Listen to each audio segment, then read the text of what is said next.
Well, biochar was one of those things that was always, I knew very, very little about it. I discovered there's probably a lot more to it than I'd actually thought. We need to say, is it just an environmental thing for atmospheric carbon, or is it a good farming practice as well?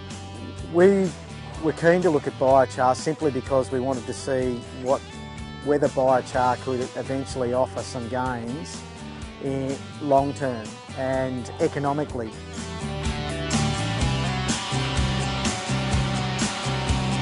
All sites are very different, and that was part of this project. We wanted to sort of try and get an understanding of how biochar would react under different farming systems and under different rainfall events. So a range of rainfalls and a totally different range of soils. We have two cropping sites. We have two pasture sites. One's a dairy pasture and the other's a beef property.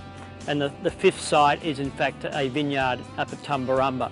So we've got a good range of industries. We're looking at biochar, which has come from woody weeds, particularly willow timber that's been converted to biochar. And we know that will add a lot of carbon to the soil, but the question we're asking is there any benefit for plant production?